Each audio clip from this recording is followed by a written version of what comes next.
Hi everyone, welcome back to my channel. Today I am just going to take you along the fall farmhouse and show you a little bit of what we've been doing.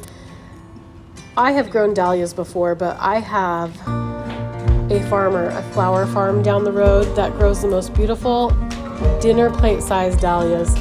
So I have been enjoying his little farm and getting bouquets there to enjoy in our kitchen this year. I will be growing these huge dahlias next year and I am super excited to do it.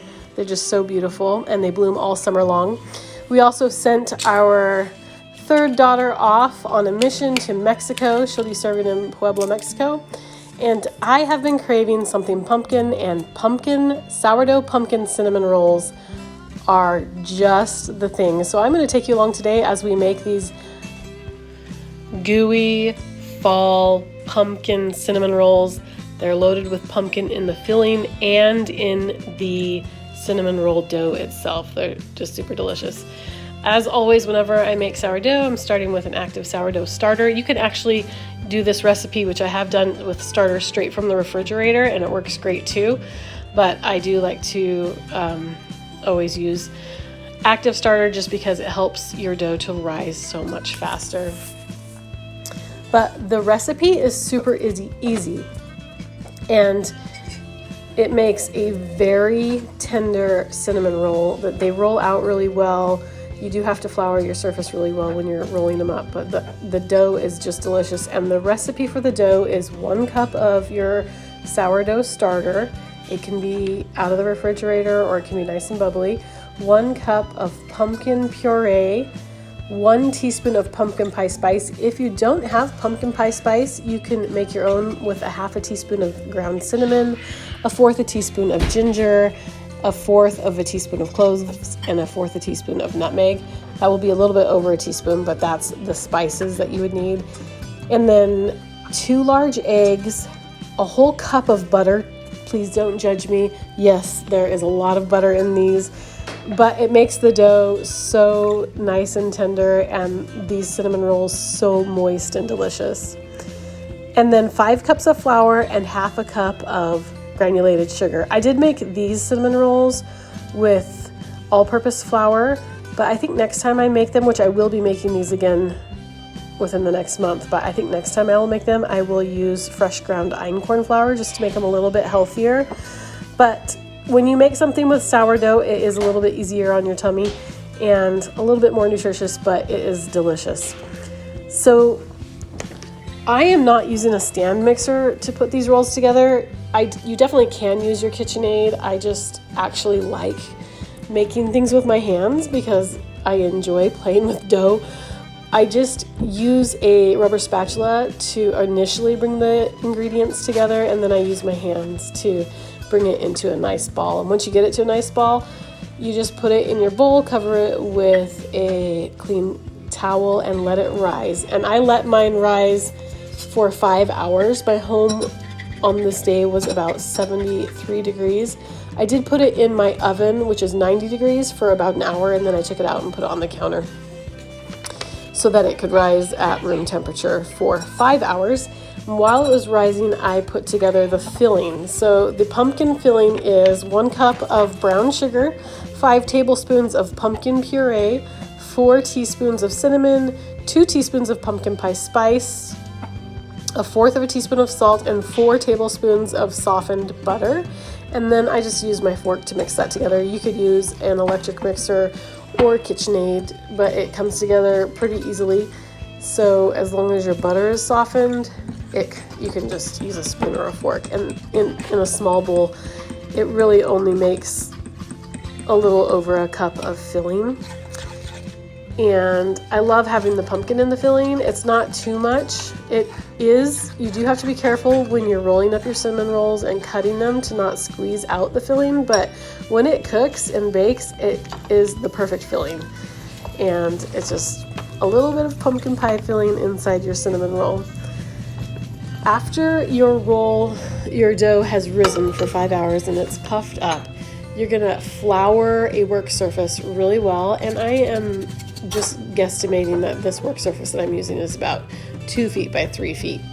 And I'm going to roll it out into a rectangle. But I flour my work surface and flour my I flour my rolling pin really well so that it doesn't stick. If it did stick, you could just use a bench scraper to scrape it up off the counter. And then once you get it into a nice big rectangle that is about 1/4 of an inch thick, then you just put your pre-made filling on there and spread it out nice and evenly across the dough. Try to leave about 1/2 of an inch on all the edges so that the dough can stick together on the edges. And at first I was gonna roll these up the wide way and then roll them up, but I decided I wanted to make bigger cinnamon rolls instead of more cinnamon rolls. So I started rolling them up the wide way right here, but then I changed my mind and decided I'm going to make bigger cinnamon rolls instead of more cinnamon rolls. So I unrolled it and rolled it back up on the more narrow side. And so this pumpkin roll, once you get it rolled up, is going to be a lot thicker than it would have been if I would have rolled it up the other way. Then I just kind of pinch the ends in and try to get it to stick and get the ends of the roll tucked in. And then before you cut it, you could use a thread to cut it or some unflavored dental floss. I'm using a serrated knife. You've got to be careful when you use a serrated knife not to squish the cinnamon roll because you want those layers to be nice and defined.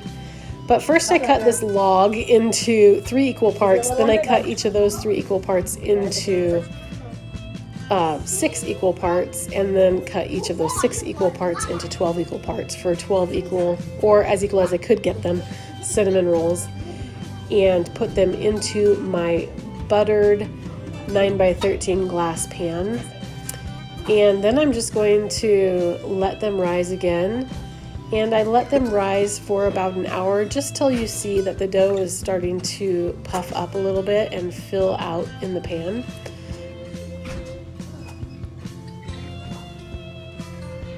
And then I will bake them. So after I'm done putting these all in the pan, I'm just going to cover them with a clean washcloth again and set them on my stove where it's a little warm and let them rise for about another hour while I make the cream cheese frosting or icing.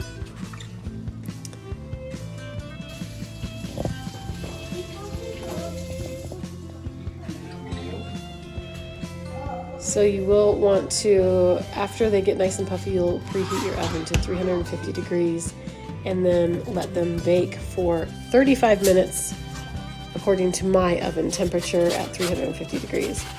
So while those are baking, I am making the cream cheese frosting or icing, and this is an older recipe and I really like it a lot. It is 8 ounces of cream cheese, 4 tablespoons of cream or heavy cream, a pinch of salt, and 2 cups of powdered sugar. You can also add a teaspoon of vanilla extract to this if you'd like to. I did not. I really love how it has more cream cheese in it than anything else, and the powdered sugar has a lot of bulk to it, but it's not very much powdered sugar for how much icing it makes. Usually this much icing you use at least 4 cups of powdered sugar, so 2 cups is great. And I just love how the cream cheese flavor really stands out in it a lot, and it tastes really good on the pumpkin cinnamon rolls. So these puffed up nice when they were baking in the oven, as you can see, and then they're still hot while I put the cream cheese frosting on top. And I like to put the cream cheese frosting or icing on top when it's hot because it kind of melts down into the rolls, and of course I like to eat them when they're hot too and serve them hot.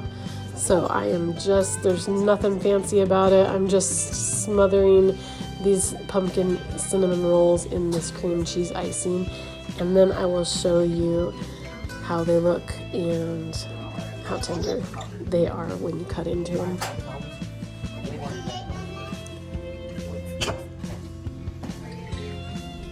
Got my little guy there waiting for his cinnamon roll, so I'm going to cut a cinnamon roll for Benton. He has been so patient, and so he's going to get the first one. These come out of the pan really easily. They stick together. They hold their shape really well, and they are just delicious. These are the best pumpkin cinnamon rolls that I have ever made, and I have made them several times, but you can see the dough on the cinnamon roll is a pumpkin color, and then it unrolls nicely and is nice and cooked all the way through, but very tender. If you have not made sourdough pumpkin cinnamon rolls, this is definitely worth trying. I love them. I will be making them again this fall, and we just devoured this whole pan, so definitely recommend giving it a try. Thanks so much for following along with me today. If you haven't subscribed yet, please do, and we'll see you next time.